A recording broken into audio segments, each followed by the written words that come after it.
മതപരമായി ഈ വിഷയത്തെ കൈകാര്യം ചെയ്തത് മുസ്ലിം ലീഗാണ്.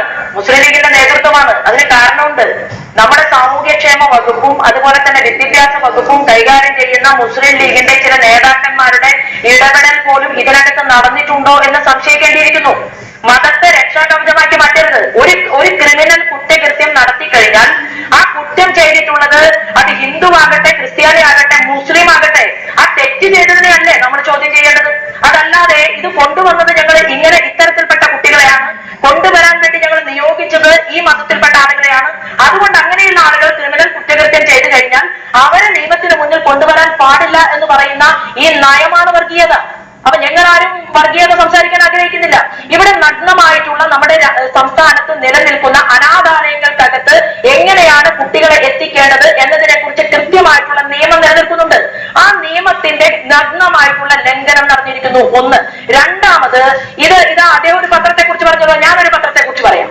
ഇത് കേരളത്തിൽ ഇറങ്ങിയിട്ടുള്ള ഒരു പത്രമാണ്. ഇത് BJP-ക്കാരെ എഴുതിയതല്ലോ. ഇതിൽ എഴുതിയിട്ടുണ്ടല്ലോ Aligarh child trafficking 183 kids to be sent to CWC.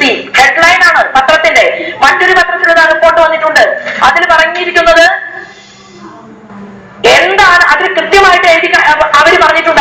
അതിന്റെ എസൻസ് നമുക്ക് പറയാം, കാരണം അതിനെ വിശദീകരിക്കാനുള്ള സമയത്തിന്റെ പരിമിതിയുണ്ട്.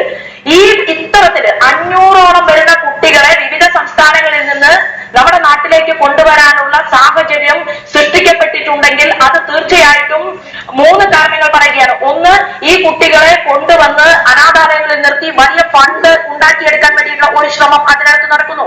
മറ്റൊന്ന്, എന്തുകൊണ്ട് അറിവില്ലാത്ത ആളുകളല്ലല്ലോ ഇത്തരത്തിലുള്ള അനാഥാലയങ്ങൾ നടത്തുന്നത്.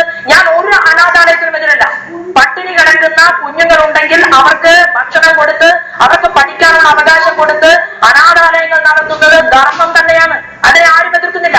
പക്ഷെ ആ ധാർമ്മികമായിട്ടുള്ള പ്രവൃത്തിയുടെ മറവില് തന്ത്രപൂർവം അന്യ സംസ്ഥാനങ്ങളിൽ നിന്ന് കുഞ്ഞുങ്ങളെ കൊണ്ടുവന്ന് നിലനിൽക്കുന്ന ചൈൽഡ് വെൽഫെയറിന്റെ നിയമങ്ങളെ കാറ്റിൽ പറത്തിക്കൊണ്ട് ഇത്തരം ഒരു സാഹചര്യം സൃഷ്ടിച്ചു. കേരളത്തിന്റെ ആഭ്യന്തര വകുപ്പ് മന്ത്രി പ്രതികരിച്ചു. എന്താ പ്രതികരിക്കാൻ കാരണം? ഈ കുഞ്ഞുങ്ങളുടെ ഈ വിഷയവുമായി ബന്ധപ്പെട്ടുകൊണ്ട് കേന്ദ്രമന്ത്രി ശ്രീമതി മേനകാ ഗാന്ധിക്ക് ഭാരതീയ ജനതാ പാർട്ടി ഒരു നിവേദനം നൽകി. ആ നിവേദനത്തെ തുടർന്ന് മന്ത്രി റിപ്പോർട്ട് ആവശ്യപ്പെട്ടു. റിപ്പോർട്ട് ആവശ്യപ്പെട്ടത് കൊണ്ടാണ് കേരളത്തിന്റെ ആഭ്യന്തര വകുപ്പ് മന്ത്രിക്ക് കൃത്യമായിട്ട് പ്രതികരിക്കേണ്ടി വന്നത്. ജാർഖണ്ഡിൽ നിന്നുള്ള സംഘം വന്നു. ആ ജാർഖണ്ഡിൽ നിന്നുള്ള സംഘം പറഞ്ഞല്ലോ, ഞങ്ങളുടെ നാട്ടിലെ സ്കൂളുകളിലെ സൗജന്യമായിട്ടാണ് വിദ്യാഭ്യാസം നൽകുന്നത്, സൗജന്യമായിട്ടാണ് ഭക്ഷണം നൽകുന്നത്.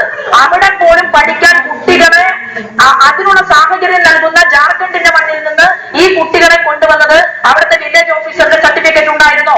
ആ കുഞ്ഞുങ്ങളുടെ അമ്മയുടെയും അച്ഛന്റെയും അവർ എഴുതി കൊടുത്തിട്ടുള്ള പത്രം, ആ പത്രിക ഇവരുടെ കയ്യിൽ ഉണ്ടായിരുന്നോ? ഉണ്ടായിരുന്നുവെങ്കിൽ എന്തുകൊണ്ടാണ് കേരള പോലീസിന്റെ മുന്നിൽ കാണിച്ചില്ല? ചോദ്യം ചെയ്തപ്പോ 1,00,000 ചില്ലുവാനം രൂപ ട്രെയിനിനകത്ത് ഇവരെ കുട്ടികൾക്ക് വേണ്ടി ട്രെയിനിനകത്ത് അടച്ചിട്ടുണ്ട്. അതായത് കൃത്യമായി ടിക്കറ്റ് എടുക്കാത്തതിന്റെ പേരിൽ ഫൈൻ അടച്ചിട്ടുണ്ട്. രേഖകളെ കുറിച്ചാണ്